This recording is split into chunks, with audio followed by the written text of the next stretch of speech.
네, 클리드 에듀 남상이사입니다. 이번 시간엔 2020년 기준 중학교 2학년에서 초등학교 6학년 학생들의 대학 입시 로드맵을 설명드리고자 합니다. 마찬가지로 바로 생각나로 올린 영상이 있었는데 가독성이 떨어지고 가장 크게는 소리가 제대로 안 들어갔기 때문에 다시 좀 찍는 거고요.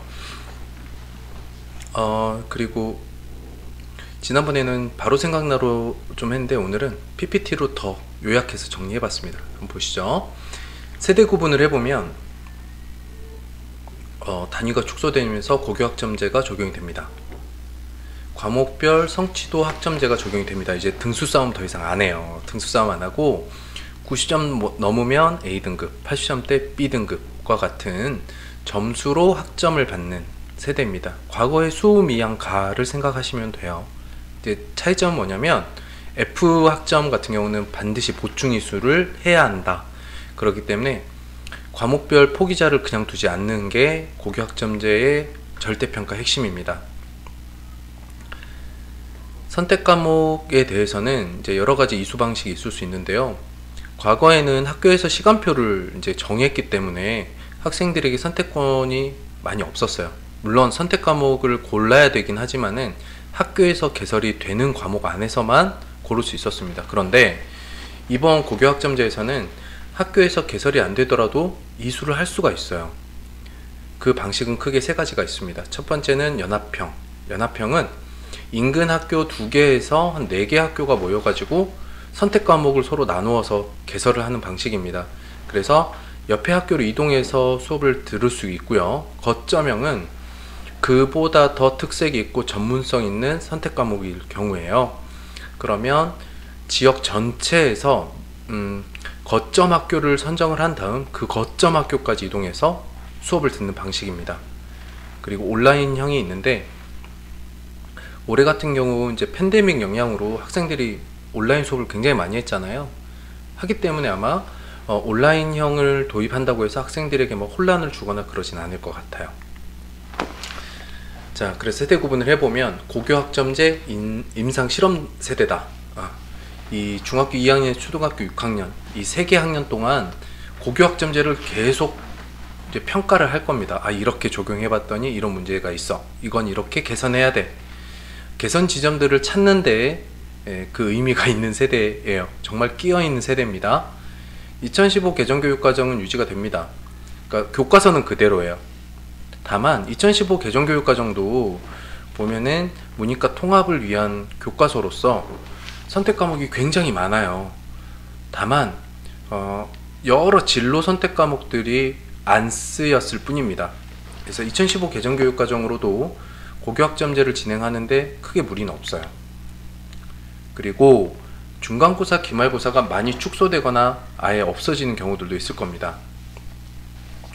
그에 비해서 이제 평상시 하는 수행평가, 산출물, 토론과 발표, 실험과 실습 과정 같은 것들이 평가의 대상이 되게 될 것으로 봅니다. 그리고 특목고 자사고가 점진적으로 폐지될 겁니다. 기본적으로 절대평가는 반드시 특목고 자사고 폐지와 함께 갈 수밖에 없어요. 네, 토론, 실습, 실험, 산출물 등등등 수업 방식과 평가에서 그 기준이 이렇게 달라질 겁니다. 자, 계열 선택이 굉장히 중요한데요. 고등학교 1학년 때 진로 및 계열 선택을 해야 합니다. 그러면 고등학교 1학년부터 하는 게 아니라 이미 고등학교 진학 전부터 진로나 계열, 전공 선택들을 고민을 해서 고등학교 1학년이 되는 게 좋아요. 계열을 한번 나눠서 보면 인문계열, 사회계열, 공학계열, 의료보건계열, 그 다음에 교육계열과 예체능 이렇게 나뉘는데 인문계열, 사회계열이 기존의 문과고요. 공학계열과 의료보건계열이 기존 이과입니다. 인문계열은 뭐 어문학, 철학, 사학 있겠고요. 사회계열은 정치, 법, 외교, 뭐 경제, 심리 이런 과목들이죠. 자, 공학계열 기존 이과랑 동일하고요. 의료보건 계열도 마찬가지입니다.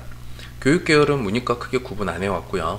다만 교원대하고 교대는 초등학교 선생님, 사범대는 중학교 전공 과목 선생님, 이렇게 선생님이 되는 과정이라고 보시면 되겠습니다. 자, 이 학생들은 고등학교 1학년 때 공통 과목을 수강하게 됩니다. 그래서 반의 개념도 있고 담임 선생님의 개념도 유지가 될 겁니다. 이때 고등학교 1학년 때 자신의 진로와 계열 선택을 통해서 고등학교 2학년 때 들을 선택 과목을 결정을 해야 돼요. 그리고 신청을 하고 수요 예측한 다음에 정정하고, 그래서 1학년은 보통 진로와 계열 선택, 그 다음에 선택 과목 신청까지를 계속 관리받는 학년이라고 보시면 되겠습니다. 고등학교 2학년 때는 이제 본격적으로 고교학점제 수업 방식이 도입이 되는 거죠. 그래서 본인이 선택한 계열과 선택 과목에 따라서 이동 수업을 해야 합니다. 하다 보면 2학년과 3학년 구분 없이 진행되는 과목들이 있을 거라고 보입니다. 고등학교 3학년의 핵심은 보충 이수 과정입니다. 과락은 그냥 졸업시키지 않는다는 거죠. 수능 대비 전략이 필요합니다. 보통은 2학년 때 일반 선택 과목을 보내고 3학년 때 진로 선택 과목을 함으로써 3학년의 학습적 좀 부담이나 시간 여유를 좀 부담을 좀 줄이고 시간 여유를 가져서 수능 대비를 좀 할 수 있겠죠. 이제 고교학점제이기 때문에 학점이 좀 낮은 과목을 다시 재수강하면서 학점 세탁을 할 수 있지 않나? 이런 생각도 어렴풋이 해봅니다. 자, 학교의 변화입니다. 학교는 일단 지금보다 다양한 선택 과목을 개설을 해야겠죠. 또는 연합형, 거점형, 온라인형 선택 과목 수업 계획을 잡아야겠습니다. 자, F학점 과목에 대한 보충 이수 계획을 잡아야 돼요. 그래서 과거에는 출석만 하면 졸업을 해줬지만 이제 그걸로 졸업이 안 되기 때문에 보충 이수를 하게끔 해야 되거든요. 그러기 위해서는 학생 수는 줄어들었지만 학령 인구는 줄었지만 학교 선생님과 교실이 더 많이 늘어나야 되는 부분이 있습니다. 어찌 보면 이런 것이 전체적으로 좀 더 선진화된 교육 방식으로 가는 길이라고 저는 생각을 합니다.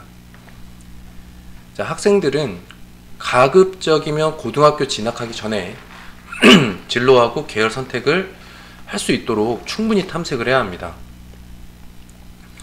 그 다음에 그걸 바탕으로 고등학교 1학년 1학기에는 앞으로 3년의 계획을 설계를 할 수 있어야 돼요. 하면 좋은 거예요.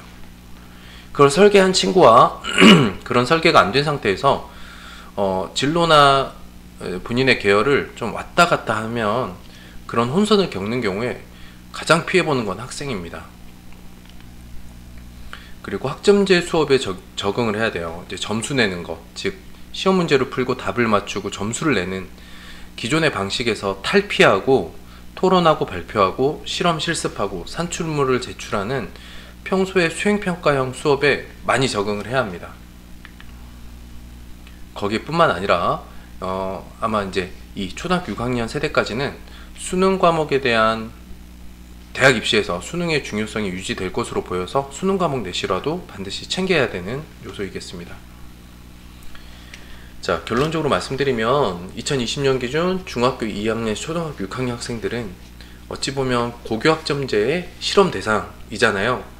자, 이렇게 혼란스러운 시기에는 두 가지 다 준비를 할 수밖에 없습니다. 그래서 수능 과목의 내실화도 챙겨야 되고 또 학점제 수업에 적응해야 하기 때문에 아무래도 좀 넓은 의미에서 준비를 일찍 해야 되는 게 맞습니다. 그러기 위해선 고등학교 진학 전에 진로나 계열을 탐색을 해야 되고 대학 입시 전형이 어떻게 바뀌는지 정보 탐색도 해야 되기 때문에 시기별로 한 번씩 컨설턴트를 만나서 진학, 진로에 대한 컨설팅을 받아보시는 게 가장 좋아요. 그렇지 않으면 학생 스스로 하기에는 정보가 굉장히 적죠. 부모님들도 뭐 옆집 아이 아니면은 친구 자녀의 케이스를 바탕으로 그런 경험을 바탕으로 우리 아이에게 대입을 할 수밖에 없어요. 아무래도 과거랑 달라서 그냥 한 번의 시험을 잘 보고 대학 가는 세대가 아니다 보니까 좀 많이 복잡하죠. 복잡할수록 현명한 판단이 중요하겠습니다. 자, 여기까지 중학교 2학년에서 초등학교 6학년 학생의 대학 입시 전반적인 로드맵이었습니다.